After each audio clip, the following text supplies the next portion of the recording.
శ్రోతలందరికీ కూడాను మరొక్కసారి భాగవత కథలో పంచమ స్కందానికి స్వాగతం. మనం ఈ కథలో ప్రియవ్రతుడి ఈ పంచమ స్కందాన్ని ప్రియవ్రతుడి కథతోటి మొదలుపెట్టాం మనం. ఇప్పుడు మనం రెండో కథ అంటే నాభి మేరుదేవికి పుట్టిన ఋషభుడి గురించి తెలుసుకోబోతున్నాం అనమాట. ఈయన శ్రీమన్నారాయణుడి అవతారం అని కూడా మనం చెప్పుకున్నాం నిన్నటి కథలో. ఇప్పుడు వారి గురించి మనం తెలుసుకుందాం.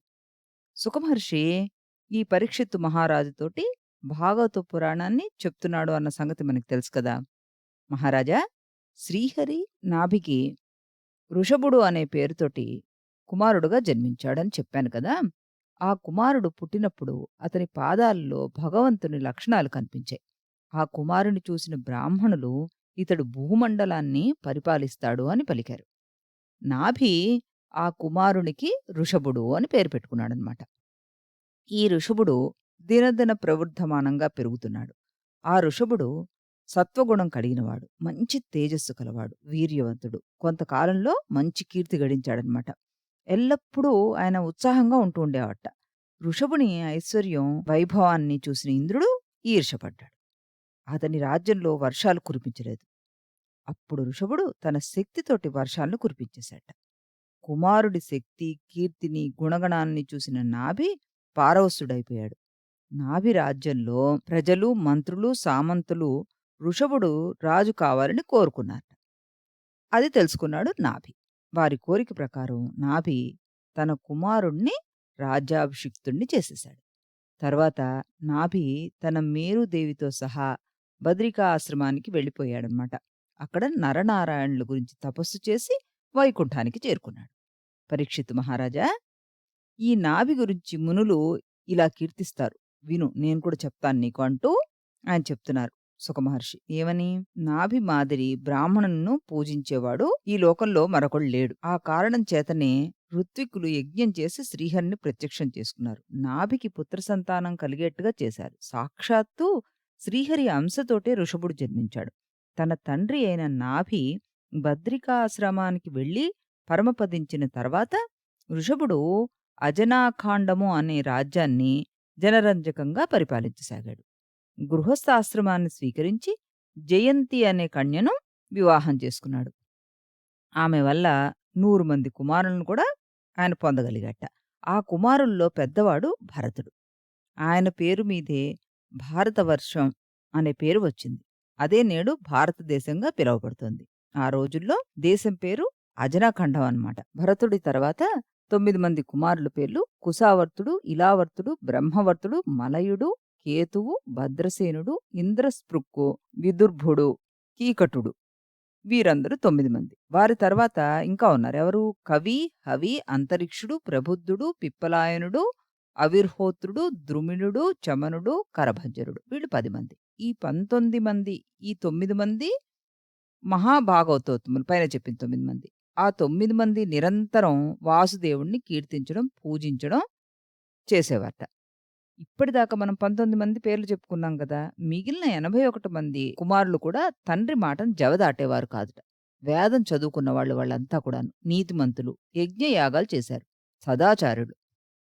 వారు క్షత్రియులుగా పుట్టినప్పటికీ కూడాను బ్రాహ్మణత్వాన్ని ఎక్కువగా స్వీకరించి బ్రాహ్మణులైపోయారట. దీన్ని బట్టి మనకేం తెలుస్తోంది? పుట్టుకతోటి ఎవరికీ కులం రాదు. గుణముల వలన, చేసే కర్మల వలన కులం నిర్ధారింపబడుతుంది అని భాగవతంలో, గీతలో రెండిట్లో కూడాను స్పష్టంగా చెప్పబడింది మనకి. కానీ ఈనాడు మనం కేవలం పుట్టుకతోటే కులాన్ని నిర్ధారించి ఆ కులాల కోసం మనం కొట్టేసుకుంటున్నాం. సరే, ఇకపోతే మన కథలోకి వస్తుంటే, ఓ మహారాజా, ఋషభుడు సాక్షాత్తు శ్రీహరి అంశతో జన్మించాడని నీకిదివరకే చెప్పాను గదా. అందుకే ఋషభుడు ఎల్లప్పుడూ స్వతంత్రంగా చిదానంద స్వరూపుడుగా ఏ కర్మలు అంటకుండా ఉండేవాడు. ఆయనకు రాగద్వేషాలు లేవు. మరణం అంటే అసలు భయమే లేదు. సృష్టిలోని అన్ని ప్రాణులను సమంగా చూసేవాడు. ఇతరుల కష్టమును తన కష్టములుగా భావించి వాటిని తీరుస్తూ ఉండేవాడు. అందరి మంచిని తాను కోరుకునేవాడు. ఆయన సాక్షాత్తు భగవంతుడి అంశే అయినప్పటికీ సాధారణ మానవుల వలె వర్ణాశ్రమ ధర్మాలను పాటించేవాడు. అన్ని ధర్మాలను ఆచరించేవాడు. తాను ధర్మం తప్పకుండా నీతిగా ప్రవర్తిస్తూ, తన ప్రజలను కూడా అదే మాదిరిగా ధర్మంగా, నీతిగా జీవించమని చెప్తూ ఉండేవాట. రాజులు ఆచరిస్తేనే గదా ప్రజలు కూడా ఆ మార్గంలో నడిచేది. రాజులు తాము ఆచరించకుండా ప్రజలను ధర్మం తప్పకుండా జీవించమనడం భావ్యం కాదు అని నమ్మేవాడు వృషభుడు. అందుకని ముందు తను ఆచరించి చూపేవాట ఏదైనా సరే. వృషభదేవుడు వేదాలని, శాస్త్రాల్ని చదువుకున్నాడు. విజ్ఞానాన్ని సంపాదించాడు. కానీ అన్నీ తనకు తెలుసు అనే అహంకారంతో ఉండేవాడు కాదుటెప్పుడు. తన రాజ్యంలో వేద విధులైన ధర్మశాస్త్రాల అధ్యయనం చేసిన బ్రాహ్మణులను చూపిన మార్గంలోనే తాను నడిచేవాడు. అంతేగాని తనకు అన్నీ తెలుసు అని గర్వంతోటి వెర్రవీగేవాడు కాదుట. ఈ ఋషభుడు 100 యజ్ఞాలు చేసి యజ్ఞపురుషుడైన శ్రీ మహావిష్ణువుని ఆరాధించాడు. దేవతలందరికీ హవిస్సులు అర్పించాడు. ఋషభుని రాజ్యంలో ఉన్న ప్రజలు కూడా ఆయన మాదిరిగానే శ్రీహరి భక్తులుగా ఉండేవారనమాట. వారు భగవంతుని తుచ్చమైన ప్రాపంచిక విషయ వాంఛలతో కూడిన కోరికలు కోరేవారు కాదట. చూసారా? ప్రజలు కూడా అంత బాగా ఉన్నారనమాట. వారికి తమ ప్రభువు ఋషభుడే దైవం. ఆయన అన్ని కోరికలు తీరుస్తాడనే నమ్మకం కూడా వాళ్ళకుండేదట. ఒకసారి బ్రహ్మవర్తంలో బ్రహ్మర్షుల సభ జరుగుతూ, ఆ సభలో తన కుమారులు కూడా ఉన్నారు. వారు మహర్షులు చేసే ఉపదేశాలు శ్రద్ధగా వింటున్నారు. ఆ సమయంలో ఋషభులు తమ కుమారులకు ఏ విధంగా తత్వబోధ చేశాడు అన్నది మనం కొంచెం విందాం ఇక్కడ.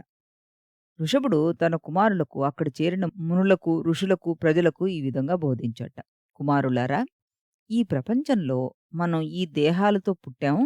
దేహములతోటి మనం కేవలం ప్రాపంచిక సుఖాలను అనుభవిస్తూ, సుఖదుఖాలను అనుభవిస్తూ ఉంటాము. ఈ కామ భోగాలు మనమే కాదు పశువులు కూడా అనుభవిస్తాయి. కాబట్టి ఈ దేహం కేవలం కామవాంఛలు తీర్చుకోవడానికి మాత్రమే కాదు అని అందరూ గ్రహించాలి అని చెప్తూ, ఈ దేహం ఉన్నందుకు మనం భగవంతునికి సేవ చేయాలి. భగవంతుని సేవ చేయడం అంటే భగవంతుడి గురించి తపస్సు చేయడమే. భగవంతుని గురించి తపస్సు చేస్తే మన మనస్సు ఎప్పుడూ నిర్మలంగా ఉంటుంది. మనం నిర్మలంగా ఉంటే మనకి అంతులేని ఆనందం కలుగుతుంది.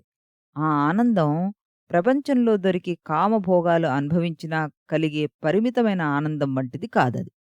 భగవంతుని గురించి తపస్సు చేయాలంటే ముందు మనం మహాత్ముల సేవ చేయాలి. ఆ మహాత్ముల సేవయే ఈ దేహం నుండి విముక్తికి ద్వారం వంటిదన్నమాట. ఎల్లప్పుడూ కామవాంఛలతోటి విషయభోగాల కొరకు వెంపర్లాడడం, వాటి కోసం ప్రయత్నాలు చేయడం నరక ద్వారంలో ప్రవేశించడం లాంటిది. దానివలన దుఃఖమే గాని సుఖం లభించదు. మహాత్ముల సేవ చేయమని చెప్పాను కదా! ఆ మహాత్ములంటే సృష్టిలో ఉన్న అన్ని ప్రాణులను సమానంగా చూసేవారు. ఎల్లప్పుడూ పరమాత్మ యందు మనస్సు లగ్నం చేసి ఉండేవాళ్ళు. కోపం అంటే ఎరుగని వారు. అన్ని ప్రాణుల క్షేమాన్ని కోరేవారు. చెడ్డ పని చేయడం అంటే ఏమిటో తెలియని వాళ్ళు. వారే మహాత్ములని మనం తెలుసుకోవాలి ఫస్టు. పరమాత్మ యందు ప్రేమ, భక్తి కలవారు. భగవంతుని మీద భక్తి తప్ప మరొకటి తెలియనివారు. కేవలం తినడానికి తిండి, కట్టడానికి వస్త్రాలు వీటి గురించి మాత్రమే ఆలోచించేవారు. అనవసరంగా మాట్లాడని వారు. ఎల్లప్పుడూ ధనము, భార్య, పిల్లలు, ఇల్లు, సంపద వీటి యందు వల్లమాలిన మోహం లేనివారు. తాను తన భార్యా పిల్లల పోషణకు మాత్రమే ధనాన్ని సంపాదించడం తప్ప అధికంగా ధనాన్ని సంపాదించడం మీద ఆసక్తి లేనివారు. వీరినే మహాత్ములు అంటారు. కానీ ఈ లోకంలో ఉన్న మానవులు ఎల్లప్పుడూ తన ఇంద్రియాల ప్రీతి కోసం పనులు చేస్తూ ఉంటారు. ఇంద్రియ భోగాలను తీర్చుకోవడం కోసం పాపపు పనులు కూడా చేయాల్సొస్తుంటుంది. అటువంటి పాపపు పనులు చేయడం వల్లనే ఈ దేహం వచ్చి తీరుతుంది. ఈ దేహంతో పాపపు పనులు చేయడం ద్వారా కష్టాలను అనుభవిస్తాడు. కాబట్టి ఈ దేహంతో పాపపు పనులు చేయడం మంచిదని నేను అంగీకరించను. ఈ దేహంతో కేవలం భగవంతుణ్ణి స్మరించాలి, ధ్యానం చేయాలి, తపస్సు చేయాలి. ఈ విషయాలు తెలియాలంటే మానవునికి ఆత్మతత్వం అన్నది తెలియాలి. జీవునికి ఆత్మతత్వం తెలిసినంత వరకు ఈ దేహం సర్వస్వము అనుకుంటూనే ఉంటాడు. అదే అజ్ఞానం, అవిద్య. ఆ అజ్ఞానం, అవిద్య ఆవరింపబడ్డ మానవుడు వాటి వలన కలిగిన బాధలను, పరాభవాలను, కష్టనష్టాలను అనుభవించక తప్పదన్నమాట. పుణ్యకర్మలు, పాపకర్మలు చేయడం వల్ల సుఖము, దుఃఖము కలుగుతాయని మనందరికీ తెలిసిందే కదా! మనసు కూడా ఆయా కర్మలు చేయడానికి ఆసక్తి చూపుతూ ఉంటుంది. ఆ కర్మలు చేయడం వల్ల దేహానికి బంధనాలు పెరిగిపోతాయి. ఎంతవరకైతే ఆత్మను అవిద్య, అవిజ్ఞానం ఆవరించి ఉంటాయో అప్పటి వరకు జీవుడు కర్మలు చేస్తూనే ఉంటాడు. కర్మలు చేస్తూ ఉన్నంత వరకు దేహబంధనాలు పెరుగుతూనే ఉంటాయి. వాటి నుండి విముక్తి కలగదు కదా మరి! ఈ కర్మబంధాల నుండి విముక్తి కలగాలి అంటే భగవంతుని మీద ప్రేమను పెంచుకోవాలి. దానికోసం మనం నిరంతరం మనసులో తపస్సు చేస్తూ ఉండాలి. పండితులు, జ్ఞానులు కూడా ఆత్మతత్వాన్ని తెలుసుకోలేక విషయ వాంఛలకు లోబడి గృహస్థాశ్రమాన్ని స్వీకరించి స్త్రీ సుఖానికి ఎక్కువ ప్రాధాన్యత ఇచ్చేశారు. దీనివల్ల అనేకమైన దుఃఖాలు, కష్టాలు అనుభవిస్తుంటారు. ఎప్పుడైతే హృదయం స్త్రీ వ్యామోహంతో నిండిపోతుందో అప్పుడే సంసారం, భార్య, పిల్లలు, ఇల్లు, ఆస్తి, ధనం, నాది, నేను, అహంకారం, నువ్వు, నేను అనే భేదబుద్ధి ఏర్పడతాయి. జీవితాంతం ఈ మోహంలోనే పడి మనందరం కొట్టుకుంటూ ఉంటాం. మానవుల హృదయాల్లో ఎప్పుడైతే స్త్రీ వ్యామోహం, కర్మల యందు ఆసక్తి, ఆ కర్మఫలాలు అనుభవించగలే అనురక్తి నశిస్తుందో అప్పుడు నేను, నాది అనే అహంకారం కూడా నశించిపోతుంది. కర్మల పట్ల ఆసక్తి తగ్గిపోతుంది. మనస్సు భగవంతుని యందు లగ్నం అవుతుంది. భగవంతుని యందు ప్రేమ, భక్తి రెండూ కలుగుతాయి. భగవంతుని గురించి తపస్సు చేస్తాడు. పరమహంస పదము పొందిన అంటే సన్యాసాశ్రమాన్ని స్వీకరించిన గురువుల యందు భక్తి శ్రద్ధలు కలిగి ఉంటూ విషయవాంఛల యందు, ప్రాపంచిక విషయాల యందు కోరిక లేకుండా సుఖదుఖాలు, రాగద్వేషాలు మొదలగు వాటిని సమానంగా చూస్తూ తన గురించే కాకుండా లోకంలో ఉన్న అన్నిటి గురించి ఆలోచిస్తూ ఆత్మతత్వాన్ని గురించి ఎల్లప్పుడూ చర్చిస్తూ పరమాత్మ గురించి పూజలు, వ్రతాలు చేస్తూ కోరికలతో నిండిన పనులు వదిలిపెడితే ఎల్లప్పుడూ భగవంతుని ఆరాధించుట యందు నిమగ్నమవుతూ భగవంతుని కీర్తిని, కథలను చెప్పుకుంటూ నా భక్తులతోటి అనునిత్యము సాంగత్యం కలిగి ఉంటూ సకల భూతాల యందు సమానమైన దృష్టి కలిగి ఉండి ఇతరుల మీద వైరభావం లేకుండా, కోపము, శోకము లేకుండా నిర్మలంగా, ప్రశాంతంగా ఉంటూ ఈ దేహం నాది, ఈ ఇల్లు నాది, వీళ్ళు నా వాళ్ళు, ఎదుటివాళ్ళు పరాయి వాళ్ళు అనే భేదభావం విడిచిపెట్టి ఆత్మతత్వాన్ని తెలుసుకుంటూ ఎక్కువ మంది ఉండే చోట కాకుండా ఒంటరిగా నివసిస్తూ మనస్సుని, ఇంద్రియాలను నిగ్రహించుకుంటూ వేదాల్ని, శాస్త్రాల్ని చదువుకుంటూ బ్రహ్మచర్యాన్ని పాటిస్తూ శాస్త్రాలు విధించిన కర్మలను మాత్రమే నిర్వర్తిస్తూ అవసరమైన చర్చలు చేయకుండా, అనవసరంగా మాట్లాడకుండా ఎల్లప్పుడూ భగవంతుడి గురించి ఆలోచిస్తూ జ్ఞానాన్ని సంపాదించుకుంటూ భయానికి లోను కాకుండా ధైర్యంగా ఉంటూ జీవితం గడిపే మానవుడు సంసారం అనే సాగరాన్ని సులభంగా దాటగలడు. తనలో ఉన్న అహంకారాలను సమూలంగా నాశనం చేయగలడు అంటూ ఋషభుడు తన పిల్లలందరికీ చెప్తున్నట్ట. ఆ తర్వాత ఏం చెప్తున్నారు? ఓ కుమారుల్లారా, మీ అందరికీ అవిద్య వలన మీ పూర్వజన్మ వాసన ఫలితంగా మీరు ఈ జన్మలో కర్మలు చేస్తున్నారు. ఈ కర్మ ఫలాలతోటి మీ హృదయం నిండిపోయింది. నేను పైన చెప్పిన ఉపాయాలతోటి మీ హృదయాల్లో నిండి ఉన్న కర్మఫలాల నుండి విముక్తి పొందండి. అందుకే మీకు ఈ ఉపదేశం చేశాను నేను. నేను కాదు, ఈ ప్రపంచంలో తన ప్రజల క్షేమం కోరే రాజు, తన శిష్యుల క్షేమం కోరే గురువు, తన పుత్రుల క్షేమం కోరే తండ్రి ఈ మాదిరిగానే ఉపదేశాల్ని చెయ్యాలి. వారికి తెలిసేట్టుగా బోధించాలి. రాజు గాని, గురువు గాని, తండ్రి గాని తాము చెప్పింది ఎదుటివారికి అర్థం కాకపోతే కోపం తెచ్చుకోకూడదు. బాగా అర్థమయ్యేంత వరకు మరలా మరలా బోధించాలి. వారిని సన్మార్గంలో నడిచేట్టుగా చేయాలి. అది రాజులు, గురువులు, తండ్రుల కర్తవ్యం. ఎల్లప్పుడూ కర్మల యందే ఆసక్తి కలవారిని, తత్వజ్ఞానం తెలియని వారిని ఇంకా కర్మల చేయమని ప్రోత్సహించకూడదు. మానవుల్లో మోహాన్ని పెంచి, వారిలో కామ ప్రవృత్తిని పెంచి, వారిని ఈ సంసారం అనే కూపంలో పడేస్తే ఏం లాభం? ఒక గుడ్డివాడు ఎదురుగా గొయ్యి ఉందని తెలియక అటు వెళ్తుంటాడు. వాణ్ణి ఇంకా గోతివైపుకి నెట్టకుండా వాణ్ణి కాపాడాలి. ఆ అంధుణ్ణి సన్మార్గంలో నడిపించాలని అనుకుంటాం కదా మనం. అది ప్రతి మానవుడి కర్తవ్యం. ఎల్లప్పుడూ ఈ కర్మల్లో పడి కొట్టుకుంటూ వాడిని ఇంకా ఆ కర్మల్లో చెయ్యమని ప్రోత్సహించడం ఆ పరమాత్మకు అపరాధం చేసినట్టుగానే అవుతుంది. కానీ వేరే కాదు. ఎందుకంటే తాను ఎలా బాగుపడాలో ఏ మానవుడికి తెలియదు. అందుకని ఎల్లప్పుడూ కామవాంఛలతోనే, విషయవాంఛలతోనే మునిగి తేలుతూ ఉంటాడు. అటువంటి మూర్ఖుడు కష్టాల్ని అనుభవిస్తూ ఉంటాడు. జ్ఞానవంతులు, దయాగుణం కలవారు, ఆత్మతత్వాన్ని తెలిసినవారు అటువంటి అజ్ఞానులను, మూఢులను రక్షించాలి. వారికి జ్ఞానోదయాన్ని కలిగించాలి. వారిని ఈ కామ్యకర్మలలో జోలికి పోకుండా ఆపాలన్నమాట. వారిని సన్మార్గంలో నడిపించాలి. ఈ బాధ్యత ప్రతి తల్లి, తండ్రి, గురువు, రాజు, మిత్రుడు, భర్త నిర్వర్తించాల్సిందే. ఈ ప్రకారం తమ తమ బాధ్యతలను నిర్వర్తించని గురువు, గురువు కాదు. తల్లి, తల్లి కాదు. తండ్రి, తండ్రి కాదు. ఫ్రెండ్, ఫ్రెండ్ కాదు.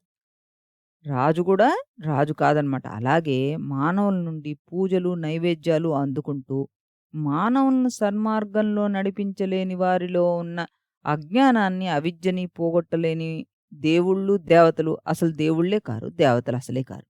నేను కూడా మీ వల్లనే శరీరధారినే. కానీ ఎవరు చెప్తున్నారు ఈ ముక్కలన్నీ? ఋషభుడు చెప్తున్నాడు.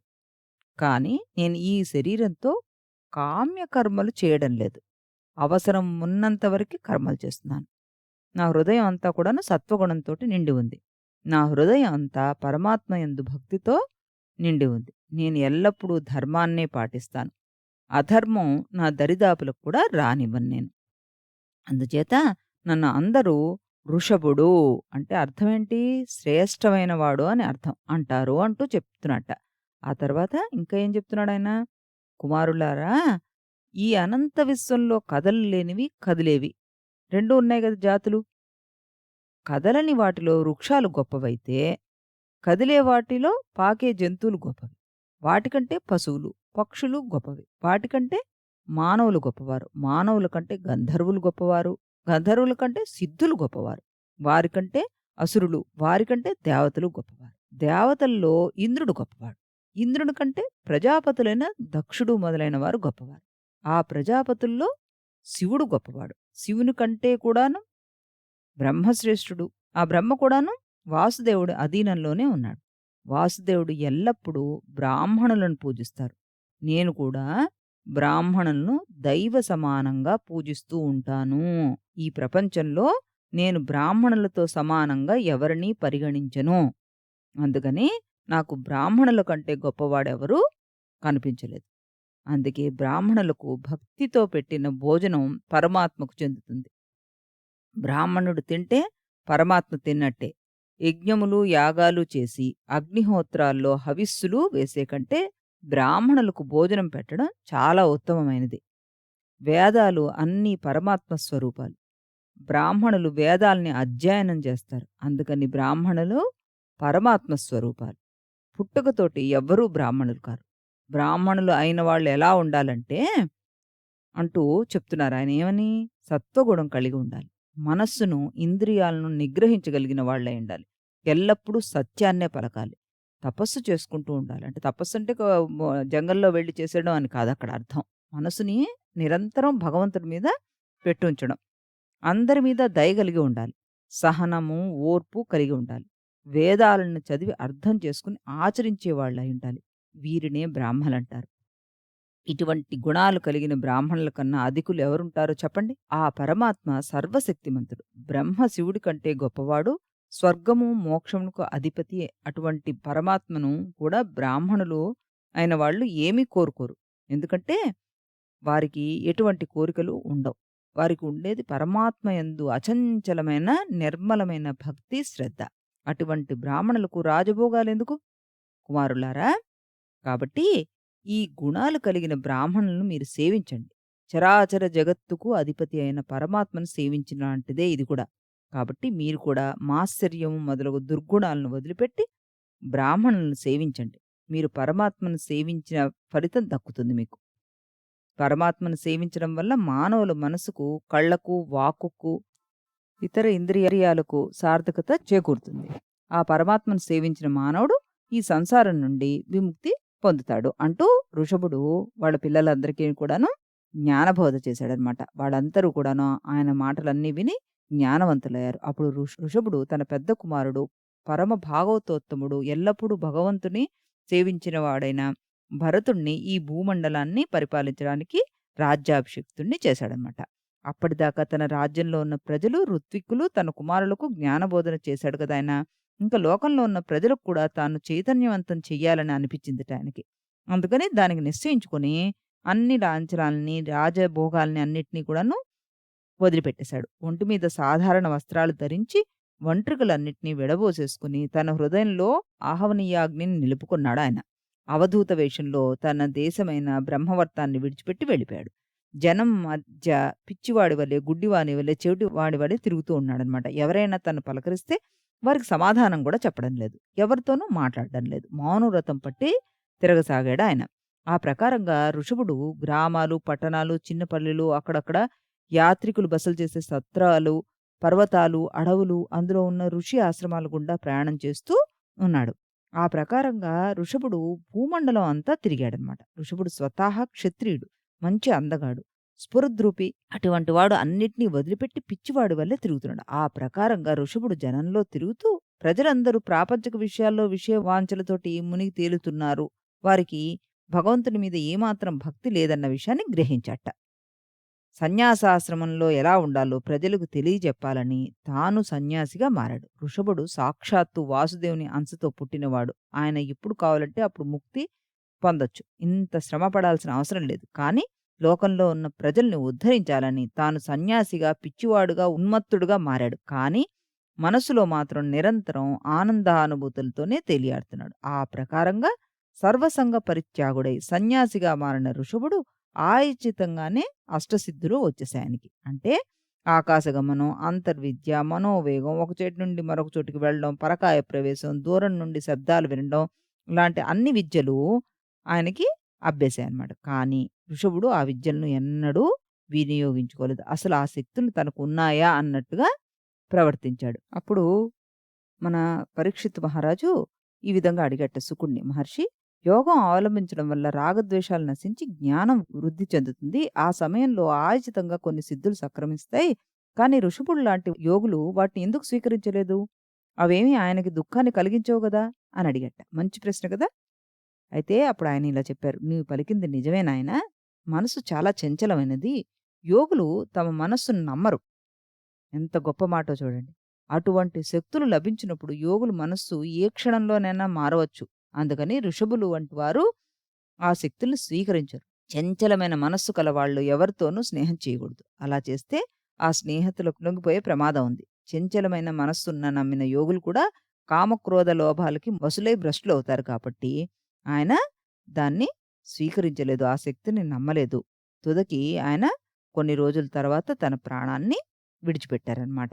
దేహాభిమానం పూర్తిగా విడిచిపెట్టేసి ఆయనేం చేశారట, దక్షిణ దేశంలో ప్రవేశించి కుటకాచలం సమీపానికి చేరుకున్నారు. ఆ కుటకాచలం దగ్గర ఒక అడవిలో తిరుగుతుంటే వెదురు బొంగులు ఒకదాంతో ఒకటి రాసుకొని హఠాత్తుగా అగ్ని వచ్చిందిట. ఆ అగ్నిలో ఆయన ఆహుతైపోయారనమాట. ఓ పరీక్షిత్ మహారాజా, ఋషభుడిని గురించి పండితులు ఏ విధంగా చెప్తారంటే, 7 సముద్రాలతో ఆవరించబడిన ఈ భూమిలో ఉన్న ద్వీపాల్లోనూ, వర్షాల్లోనూ భారతవర్షం మిక్కిలి పుణ్యమైనది. ఆ భారతవర్షం మాదిరి దానిని పరిపాలించిన ఋషభుడి కీర్తి కూడా అంత పుణ్యవంతమైంది. ఆ ఋషభుడు సాక్షాత్తు శ్రీహరి అంశతో జన్మించినవాడు అని అందరూ చెప్పుకుంటూ ఉంటారు అంటూ ఋషభుడి యొక్క వృత్తాంతాన్ని తెలిపాడు. రేపు మనం మరొక కథ, ఆయన కొడుకైన భరతుడి కథ తెలుసుకుందాం. మన భరతవర్షం పేరు ఎలా వచ్చిందో తెలుసుకుందాం. అంతవరకు సెలవు.